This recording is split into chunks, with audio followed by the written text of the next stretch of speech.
श्री राम। सभी को मेरी तरफ से रामायण सुनिए। बालकांड सीता श्री रामचंद्र जी का विवाह संपन्न हुआ है, उसी के आगे है। सभी लोग लाइक कमेंट कर देना।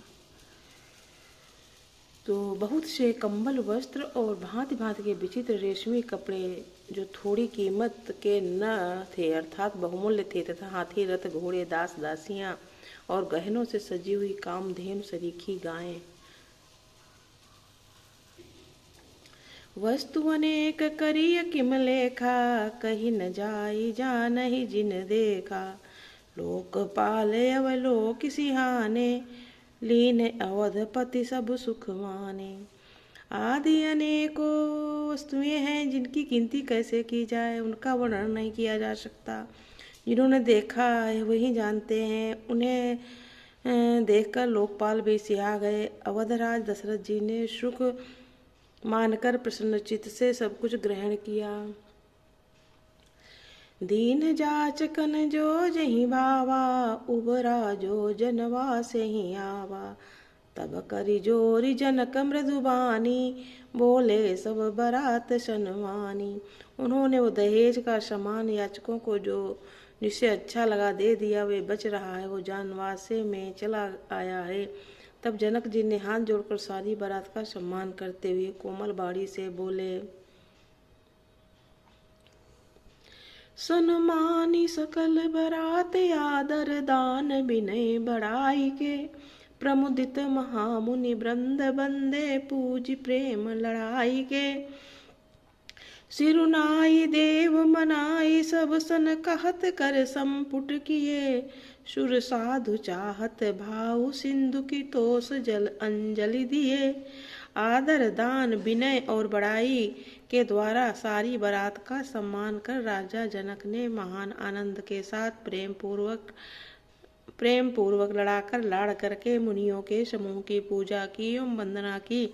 सिर नवाकर देवताओं को मनाकर राजा हाथ जोड़कर सबसे कहने लगे कि देवता और साधु तो भाव ही चाहते हैं, वे प्रेम से ही प्रसन्न हो जाते हैं। उनका पूर्ण काम मनोभावों को कोई कुछ देकर कैसे संतुष्ट कर सकता है? क्या एक अंजलि जल देने से कहीं समुद्र संतुष्ट हो सकता है? कर जोरी जनक बहोरी बंधु समेत कौशल राय सो। बोले मनोहर बयन सानि स्नेहशील सुभाय सो। संबंध राजन रावरे हम बड़े अब सब विधि भय। यही राज समाज समेत सेवक जानिबे बिनुगत लय। फिर जनक जी भाई सहित हाथ जोड़कर कौशलाधीश दशरथ जी से स्नेहशील और सुंदर प्रेम में सान कर मनोहर वचन बोले, हे राजा, आपके साथ संबंध हो जाने से हम सब प्रकार से बड़े हो गए। इस राजपाट सहित हम दोनों को आप बिना दाम के लिए हुए सेवक ही समझिएगा। ये द्वारिका परिचारिका करि पालिबी करुणा नहीं। अपराध क्षमी बो बोली पठये बहुत हो ढीठो कई। पुनि भाने कुल भूषण सकल सन्मान निधि समधि किए। कही जाति नहीं भिन्नती परस्पर प्रेम परिपूर्ण हिये। इन लड़कियों को टहलनी मानकर नई नई दया करके पालन कीजिएगा। मैंने बड़ी ढिठाई की है, आपको यहाँ बुला भेजा है, अपराध क्षमा कीजिएगा। फिर सूर्य कुल के भूषण दशरथ जी ने समधी जनक जी को संपूर्ण सम्मान का निधि कर दिया। इतना सम्मान किया कि वे सम्मान के भंडार ही हो गए। उनकी परस्पर की विनय कही नहीं जाती। दोनों के हृदय प्रेम से परिपूर्ण है। वृंदारिका गण सुमन बरसहि राहु जनवा से ही चले। धुंधुभि जय धुनि वेद धुनि नभ नगर को तूहल भले। तब सखी मंगल गान करत मुनीश आय सुपाई के। दूल्हा दुल्हन सहित सुंदरी चली कोहबर ल्याई के। देवता गण फूल बरसा रहे हैं। राजा जनवासे को चले नगाड़े की ध्वनि, जय ध्वनि और वेद की ध्वनि हो रही है। आकाश और नगर दोनों में खूब कौतूहल हो रहा है।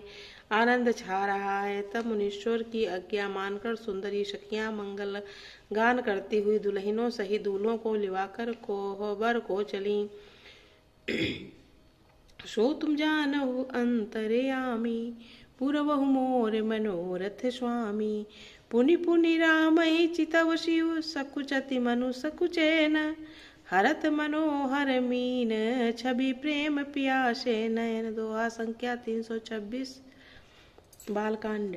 सीता जी बार बार राम जी को देखती और सकुचा जाती हैं, पर उनका मन नहीं सकुचाता है। प्रेम के प्यासे उनके नेत्र सुंदर मछलियों की छवि को हर रहे हैं। मास पारायण 11वां विश्राम। जो एक महीने में रामायण समाप्त करते हैं उनके लिए ये 11वां है। श्याम शरीर सुभाय सुहावन, शोभा कोटि मनोज लजावन। जावक जुत पद कमल सुहाए, मुनि मन मधुप रहत जिन छाए। श्री रामचंद्र जी का सांवला शरीर स्वभाव से ही सुंदर है। उनकी शोभा करोड़ों कामदेवों को लजाने वाली है। महावर से युक्त चरण कमल बड़े सुहावने लगते हैं, जिन पर मुनियों के मनरूपी भंवरे सदा छाए रहते हैं। तो इसका आगे का प्रसंग कल। सभी लोग लाइक कमेंट कर देना प्लीज़, रिक्वेस्ट है, सुन लिया करो।